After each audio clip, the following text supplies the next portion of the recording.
नमस्कार श्रोताओं, क्षेत्रीय समाचार एकांश के विशेष कार्यक्रम में मैं आपके साथ प्रियंका मलिक।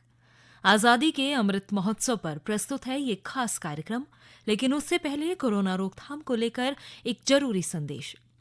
देश ने कोविड टीकाकरण अभियान के अंतर्गत 100 करोड़ टीके लगाने का लक्ष्य हासिल कर इतिहास रच दिया है। इस महत्वपूर्ण कार्य में योगदान करने वाले चिकित्सकों, नर्सों और अन्य स्वास्थ्य कर्मियों का आकाशवाणी अभिनंदन करता है। इसके साथ ही हम आपको सतर्क भी करना चाहते हैं, क्योंकि कोरोना महामारी अभी खत्म नहीं हुई है। आप सभी से हमारी अपील है कि जल्द ही कोरोना के दोनों टीके लगवाएं और अन्य लोगों को भी इसके लिए प्रोत्साहित करें।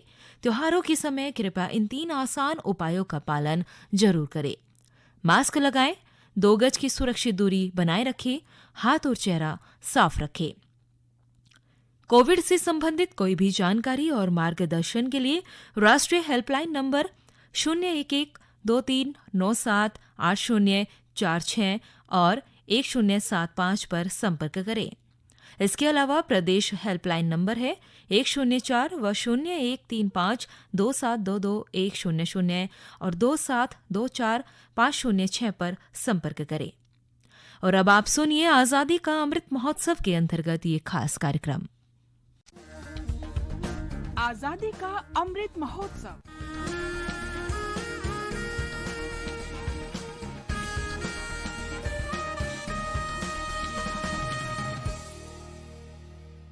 आजादी का सफर आकाशवाणी के साथ एक राष्ट्र का जन्म। भारत का शानदार स्वाधीनता संघर्ष आधुनिक विश्व के महानतम संघर्षों में से एक है। आकाशवाणी आपके लिए रोजाना ला रही है इस शानदार संघर्ष की झलक। भारत मातार पूजा बेदी तले फुटेছে যে সে ছত দল, নিবেদিতা নামে এ জগৎ জানে ভারত ভূতল হিমাচল। आज 28 अक्टूबर को क्रांतिकारी और सामाजिक कार्यकर्ता सिस्टर निवेदिता की जयंती है। स्वामी विवेकानंद ने उन्हें निवेदिता नाम दिया था। आयरलैंड में 28 अक्टूबर 1867 में जन्मी निवेदिता का असली नाम मार्गरेट एलिजाबेथ नोबेल था। निवेदिता के दादा जॉन नोबेल, पिता सैमुअल रिचमंड और उनके नाना हैमिल्टन आयरिश स्वाधीनता संघर्ष के अग्रणी सेनानी रहे। कॉलेज की पढ़ाई के बाद 1884 से 1894 तक उन्होंने अध्यापन किया। 1895 में लंदन में स्वामी विवेकानंद से मुलाकात ने उनकी सोच और जिंदगी बदल दी। विवेकानंद से प्रभावित होकर वे 1898 में कलकत्ता पहुंची और न सिर्फ यहीं की होकर रह गईं, बल्कि भारतीयता की प्रतिमूर्ति बन गईं। 25 मार्च 1898 को जब उन्होंने ब्रह्मचर्य का व्रत लिया तो विवेकानंद ने उन्हें निवेदिता नाम दिया, जिसका अर्थ होता है प्रभु के लिए समर्पित। मई से अक्टूबर 1898 के दौरान सिस्टर निवेदिता ने स्वामी विवेकानंद के साथ अल्मोड़ा और कश्मीर की यात्रा की। कश्मीर में जब उन्होंने ब्रिटिश सरकार की कारगुजारियां देखी तो वे इस नतीजे पर पहुंची कि विदेशी शासन के खात्मे के बिना भारत की मुक्ति नहीं है। दरअसल अंग्रेज सरकार ने मठ और संस्कृत कॉलेज के लिए विवेकानंद को जमीन सौंपने की अनुमति कश्मीर के महाराजा को नहीं दी। मार्च 1899 में जब कलकत्ता में प्लेग फैला तो सिस्टर निवेदिता ने नौजवानों का समूह बनाया और राहत कार्यों में जुट गईं। जून 1899 के मध्य में निवेदिता इंग्लैंड पहुंची। बाद में वे अपने स्कूल के लिए फंड जुटाने के लिए लेक्चर टूर पर अमेरिका गईं। इस दौरान बोस्टन में उनकी मुलाकात बिपिन चंद्र पाल से हुई। इंग्लैंड में सिस्टर निवेदिता के खिलाफ जमकर दुष्प्रचार हुआ, लेकिन इसने उन्हें और ज्यादा क्रांतिकारी बना दिया। 1902 में भारत लौटने के बाद चेन्नई में उनका भव्य स्वागत किया गया।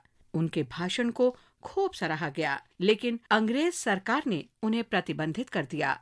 कलकत्ता में निवेदिता गर्ल्स स्कूल को वे स्वयं संचालित करती थी, जो देश भर के राष्ट्रवादी संस्थानों के लिए शानदार उदाहरण रहा। सिस्टर निवेदिता ने स्कूल के लिए सरकारी सहायता लेने से मना कर दिया था। उन्होंने स्कूल में दैनिक समाचार पत्रों में वंदे मातरम ऐसे समय शुरू कराया जब सार्वजनिक रूप से देशभक्ति के गीत गाना अपराध था। उन्होंने स्कूल में स्वदेशी और चरखे की शुरुआत भी कराई। 1902 में जब वायसराय लॉर्ड कर्जन ने राष्ट्रीय शिक्षा प्रणाली में बाधा डालने के लिए यूनिवर्सिटी कमीशन नियुक्त किया तो सिस्टर निवेदिता ने इसके विरोध में लिखा। इस दौरान उन्होंने भारतीय धर्म और संस्कृति के बारे में व्याख्यान देने के लिए देशव्यापी यात्रा की। उन्होंने युवाओं से देश हित के लिए निस्वार्थ सेवा करने की अपील की। 1906 से 1907 तक वो पत्रकारिता में व्यस्त रहीं। प्रबुद्ध भारत में संपादकीय लिखने के अलावा उन्होंने संध्या, द डॉन और न्यू इंडिया जैसे प्रकाशनों में भी योगदान दिया। सिस्टर निवेदिता ने भारत के बाहर क्रांतिकारी पत्रिकाओं के प्रकाशन की व्यवस्था की और उनके भारत में वितरण का इंतजाम भी किया। उन्होंने विदेशों में भारतीय क्रांतिकारियों को संगठित भी किया। जब सिस्टर निवेदिता 1909 में भारत लौटी तो उनके ज्यादातर सहयोगी जेल में थे। 13 अक्टूबर 1911 को 43 वर्ष की उम्र में दार्जिलिंग में सिस्टर निवेदिता का निधन हो गया। दार्जिलिंग के विक्टोरिया फॉल्स में उनके स्मारक पर ये शब्द उत्कीर्ण हैं। यहाँ सिस्टर निवेदिता विराजमान हैं, जिन्होंने भारत के लिए अपना सर्वस्व अर्पित कर दिया। निवेदिता नामे ए जगत जाने भारत भूतल हिमाचल। आजादी का सफर आकाशवाणी के साथ की इस कड़ी में आज बस इतना ही। कल फिर मिलेंगे एक नई कड़ी के साथ।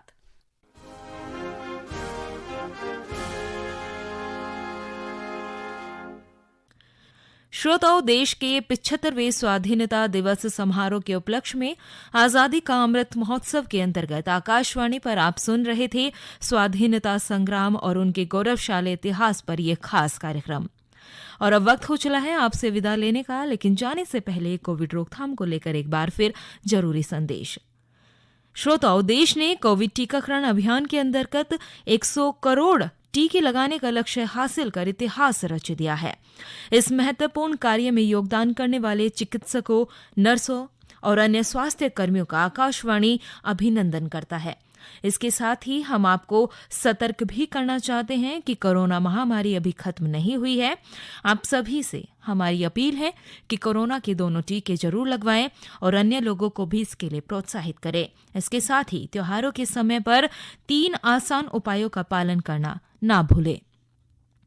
मास्क पहने, 2 गज की सुरक्षित दूरी बनाए रखें, हाथ और चेहरा साफ रखें। कोविड से संबंधित कोई भी जानकारी और मार्गदर्शन के लिए राष्ट्रीय हेल्पलाइन नंबर 011-2397-8046 और 1075 पर संपर्क करें। इसके अलावा प्रदेश हेल्पलाइन नंबर है 104 व 0135-2722-100 और 2724-506 पर संपर्क करें। आज के इस खास कार्यक्रम में इतना ही। इसी के साथ मुझे दे इजाजत।